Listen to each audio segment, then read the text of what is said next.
Intermittent fasting के बारे में इतना कुछ जानने और पढ़ने के बाद हमारे मन में ये आया कि हम भी इंटरमिटेंट फास्टिंग को अपने जीवन में अपनाएं। मुझे ये बताने में बहुत खुशी और गर्व का अनुभव हो रहा है कि जो इंटरमिटेंट फास्टिंग की क्रिया को मैंने 1 साल पहले शुरू किया था, आज मैं उस स्टेज पर पहुंच पाया हूं कि इसको एक आइडियल तरीके से अपने जीवन में ढाल पाया। शुरुआत में मैंने 12 घंटे के ईटिंग पीरियड और 12 घंटे की फास्टिंग पीरियड किया। 2 हफ्ते के बाद ही हमें लगा कि इसका हमारे शरीर पर एक पॉजिटिव असर पड़ रहा है।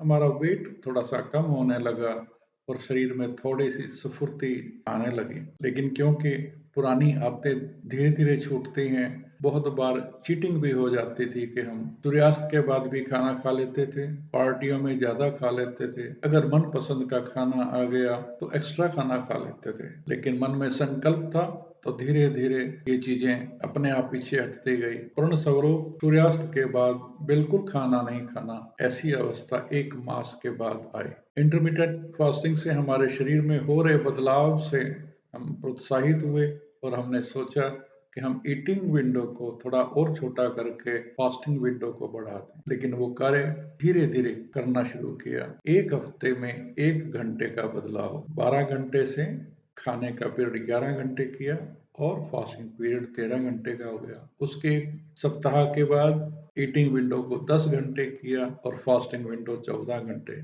ऐसे करते हुए हम उस स्टेज पर आए कि हम 7 से 8 घंटे के ईटिंग विंडो रखते हैं और बाकी समय उपवास। शुरू के कुछ समय में इतनी ज़्यादा भूख लगती थी कि हमें मन करता था कुछ खा लिया जाए, लेकिन अब तो मन भी नहीं करता है। अपने रिश्तेदार, मित्र, इन सब में जब लोगों को पता चला कि हमने खाना ही नहीं है, तो फिर वो खाने के लिए मजबूर भी नहीं करते थे।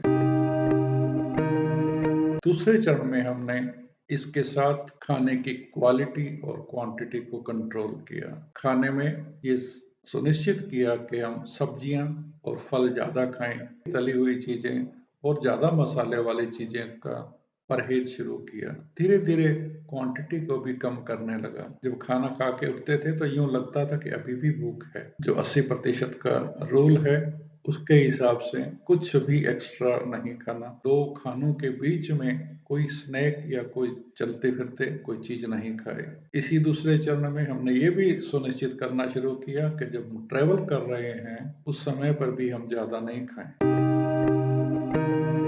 ऐसा 3 महीने करने के बाद हमने तीसरे चरण में एक्सरसाइज, मेडिटेशन, प्राणायाम ये तीनों क्रियाएं करनी शुरू की और अपने आप को ये समझाना शुरू किया कि हमें हर हाल में स्ट्रेस फ्री, चिंता मुक्त रहना है और हमेशा पॉजिटिव सोचना, पॉजिटिव बोलना और पॉजिटिव काम करना ही अपने जीवन का ध्येय बनाना है। तीसरे चरण के समाप्ति के बाद आज मैं इस विश्वास के साथ कह सकता हूं कि intermittent fasting along with exercise, meditation, pranayama और पॉजिटिव साइकोलॉजी ये जीवन के 4 स्तंभ बन गए हैं, जिससे कि परम आनंद की अनुभूति होती है।